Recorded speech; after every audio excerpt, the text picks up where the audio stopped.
Bismillahirrahmanirrahim. Assalamualaikum warahmatullahi wabarakatuh. Alhamdulillahirabbil alamin. Alhamdulillahilladzi arsala rasulahu bil huda wa dinil haqq liyudhhirahu 'alad dini kullihi wa kafa billahi syahida. Asyhadu an la ilaha illallah wahdahu la syarikalah wa asyhadu anna Muhammadan 'abduhu wa rasuluhu la nabiyya ba'dah. Allahumma shalli wa sallim wa barik ala sayyidina Muhammadin wa ala alihi wa ashabihi wa man sara ala nahjihi ila yaumiddin, amma ba'd. Hadirin kaum muslimin yang dirahmati Allah Subhanahu wa taala. Memasuki Ramadan yang ketiga, patut kita syukuri atas seluruh nikmat yang Allah berikan kepada kita, terutama dengan datangnya Ramadan 1441 ini. Tamu yang agung ini yang mudah-mudahan di dalamnya kita bisa melaksanakan amaliyah ubudiyah kita dengan seksama dan sungguh-sungguh, agar kita semuanya menjadi orang-orang yang bertakwa sebagaimana Allah Subhanahu wa taala katakan dalam surat Al-Baqarah ayat 183, A'udzubillahi minasyaitonir rajim. Bismillahirrahmanirrahim.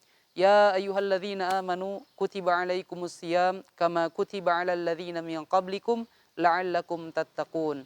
Wahai orang-orang yang beriman, sungguh telah diwajibkan kepada kalian untuk berpuasa sebagaimana Allah Subhanahu wa taala telah mewajibkan kepada umat-umat sebelum kalian agar kalian semuanya menjadi orang-orang yang bertakwa. Hadirin kaum muslimin dimanapun berada, rahimakumullah.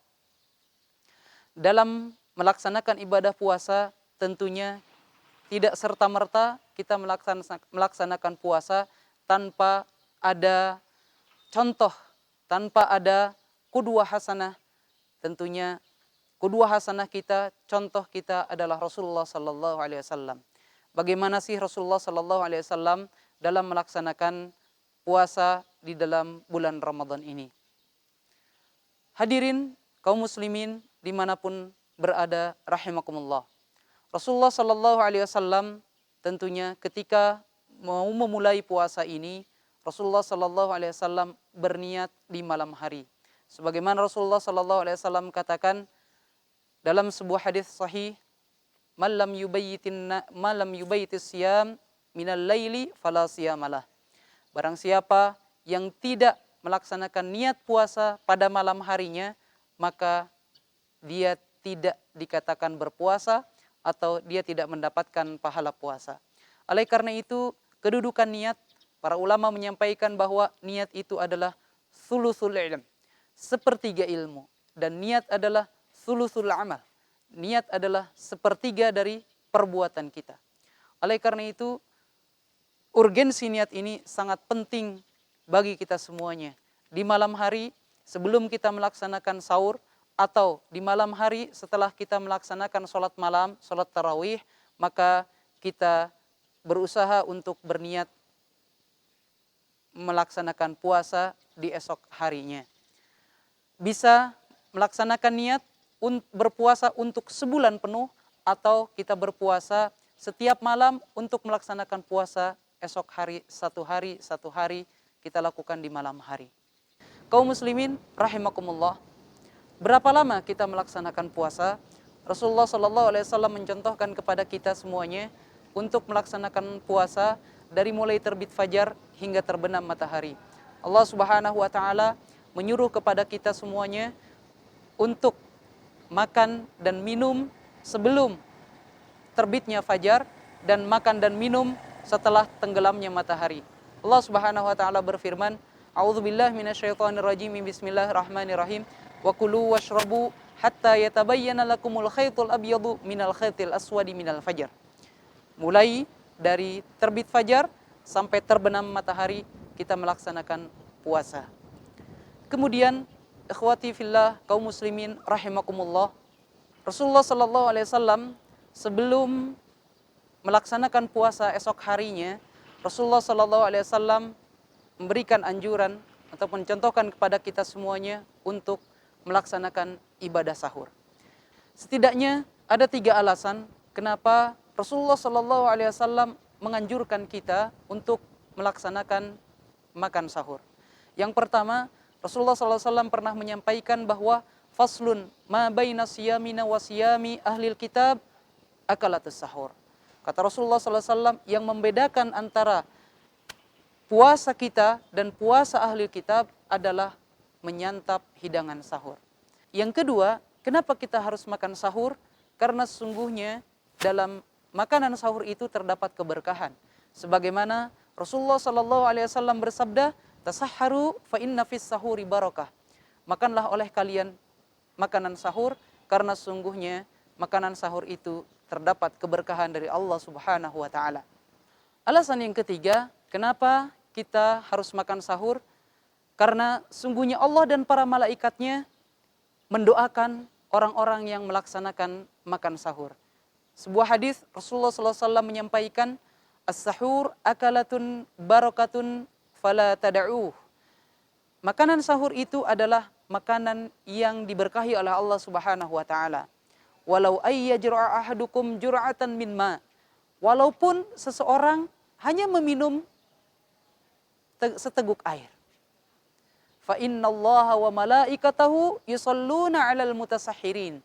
Karena sungguhnya Allah Subhanahu wa taala dan para malaikatnya mendoakan bagi orang-orang yang menyantap sahur.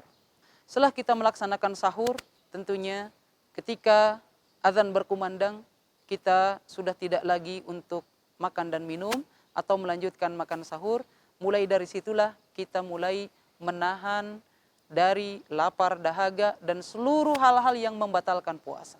Hadirin kaum muslimin rahimakumullah. Setelah melaksanakan sahur, tentunya kita al-imsak, menahan diri dari segala hal yang membatalkan puasa, dari mulai terbit fajar sampai nanti terbenam matahari. Dan apa yang dilakukan setelah terbenam matahari tersebut adalah melaksanakan iftar, ta'jil, menyegerakan untuk berbuka puasa. Kenapa kita dianjurkan untuk menyegerakan berbuka? Karena Rasulullah SAW pernah bersabda, "La yazalud dinu zahiran ma ajjalan nasu al-fitr."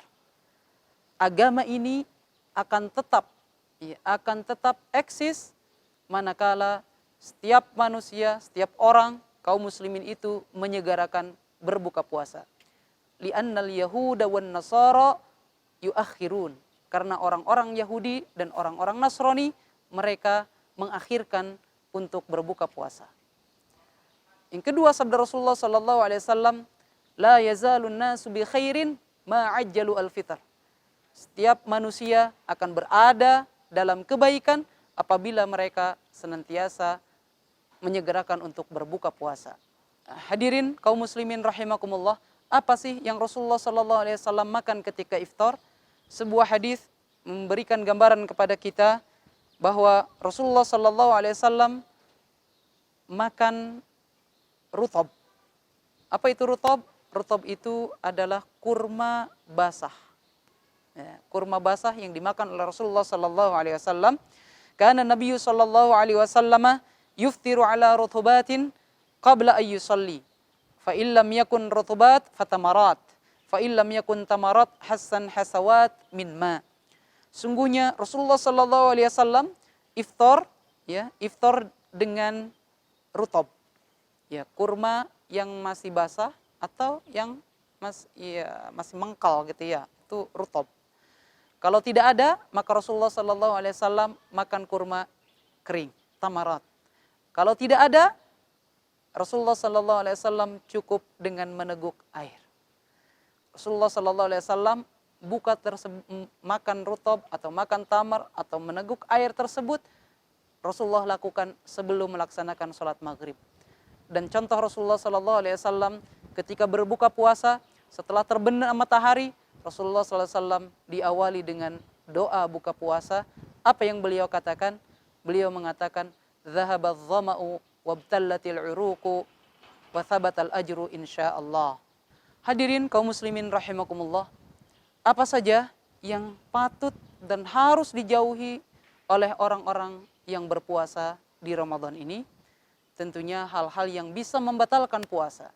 Makan, minum, jima' di siang hari bagi pasangan suami istri, al-qai' amdan, mengeluarkan muntah dengan sengaja, kemudian yang tidak diperbolehkan lagi tentunya hal-hal yang bisa membatalkan puasa, apa itu ghibah, ngomongin orang, kemudian apa an-namimah, dia menggunjing orang, mengadu domba orang, kemudian ia melakukan hal-hal yang dilarang oleh Allah Subhanahu wa taala.